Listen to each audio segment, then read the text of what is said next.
You're Allison? Yeah. You're Gabe? Hi, I'm Allison. Oh, I know. I'm Blair. You're really pretty. You are too. Sarah, I love Black Bear. I found it to be so stimulating and challenging and complex. But I have to mention another film because it's got me thinking about these kinds of roles this week. I saw Drew Barrymore in The Stand-In. She played two roles, two completely different characters. And she was so complete in them, I had to phone the publicist in New York to ask if it was really her in both roles. And here Wow. playing basically a dual character, but not. And I wonder if that caused you any sort of new steps to learn as an actor, or how did you do it? It just seems to me a mystery that only an actor can describe. Well, I think with this film, I think that there are definitely two parts of the film. However, I think those parts are very much in conversation with each other. It's not two separate movies. It's very much contained within the general arc of the film. So when I was prepping for this movie, I didn't look at it as if I'm playing a completely different person. I'm playing a totally different character.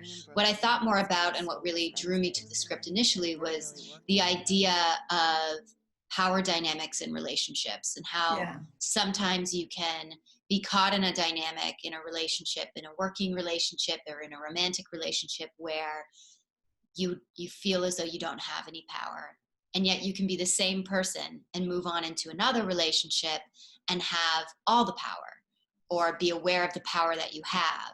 And so that's really what I thought about when I was putting together the arc of this person throughout the film in both parts, is what is it like to be somebody who has no power in a relationship? And then what is it like to be somebody who very much is aware of the power that they do have? I figured if I never learned how to cook, then I would never become a housewife. You're really hard to read. Yeah, you know what? I get that all the time. I think you're really attracted, obviously, to complex roles. I think of Alien is the same sort of situation. So does it make what you want to do, does it sort of limit you want to stay in this sort of pure acting zone? Does it limit you, or does it give you freedom? Well, I think like anyone who's an artist, I'm just really looking for something that's going to challenge me. And I think that often when we are looking at cinema and the history of cinema, it's always been a lot of the time it's constructed in a pretty patriarchal framework, and women can be written as one-dimensional or can be viewed in a very specific way. And so I think my whole career I've been trying to seek out roles that really open up those kinds of cinematic tropes, and I think that as a result of that, often I'm drawn to women who are being explored in terms of the many different versions of themselves, the many different sides of themselves. And I think that, as women, we are complex, complete beings. So we have many sides to us. We have funny sides and pensive sides and sad sides and angry sides. And there are many different versions that exist within ourselves. We are not just the archetypal caring mother or the archetypal, doting wife. And I'm always trying to, even when I receive a role that is on paper is that, trying to kind of open that and complicate that and make it, have more depth. No, it's that I can't stand the thoughts about the world that you have. This has been so fun. Because that's a reality. I mean, obviously it goes without saying, but you're right, a patriarchal view of women in film and entertainment, and in most places. You have to get to the truth of the matter, and that's your whole job as the actor. A couple of questions. When does the truth hit you? Is it in the reading or the shooting or the preparation?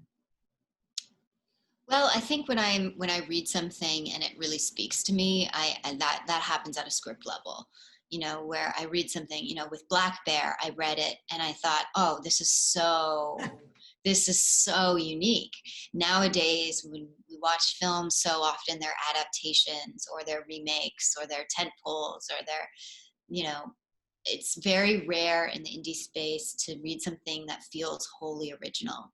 And Larry Levine, the director, is also an actor and also a writer. And when he wrote the script, he really wanted to have a first draft feeling. He wanted it to have a first draft magic to it, and not something that had been gutted, you know, with notes and all of that. And I really felt that when I was reading the material. But there are also other things that draw me to a project, and that's, you know, the other people involved, and actors and directors. I've always been a very director-driven actor. So even sometimes I'll read a script and it might not be there on the page, but I'll meet with the director and they'll say, you know, this is what I'm really interested in exploring. And I'll think, me too. I want to go on that journey. So it's always different things that speak to you. You don't love me anymore. Just leave me alone. Now I'm wondering what kind of mind games you're playing with me. He's my husband, okay? So when you're speaking to directors before you make the movie, you're sure to put across your ideas of what you want and expect, right? Yeah, I mean, I'm really, I feel like I'm very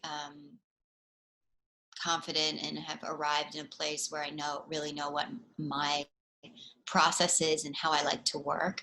And so when I speak with a director, you know, I talk a lot about that, and I get a sense, you know, very quickly kind of how they like to work and what the collaborative process will be. Wow, that's great. You know, I always, the first thing I do when I watch a film is I want to know where it was shot. And I don't know why. I guess that's just, there's so many permutations of people depending on where they are. Does it affect you? Where you shoot, does that affect anything? Oh yeah, I mean, this film we shot in the Adirondack Mountains, near Saranac Lake, which is not too far from Lake Placid. And we were shooting on this lake estate that had no Wi-Fi, no cell service, and we were all isolated as a crew and as a cast in what felt like the middle of nowhere. And Pandemic isolated or isolated? No, isolated. We shot this film a year ago, so before the actual pandemic hit. But we were also shooting nights, so we shot, you know, 5 weeks of nights, and that even further isolates you from the rest of the world. And the dynamic between Aubrey and Chris and I became very tense because it felt like we were the only people in each other's orbit. And I think that tension and that, you know, intensity and the kind of relationships that we developed as we were shooting really add tension and honesty to the film. So much tension. Beautiful. Real attention. It's crazy. And I love the line towards the end of it when it says, "Can we please go back to normal?" Something that we can all resonate right now in 2020. No Can we please go back to normal? So much, Sarah, and happy holidays. Yeah, you too. Thank you so much for taking the time to speak with me and for watching the film. I appreciate it. I loved it. And thank you. I enjoyed our conversation. You're in love with her. You are. I know it. This is what you wanted, okay? This was going to ruin us. Okay, cut. I just want to be normal people again.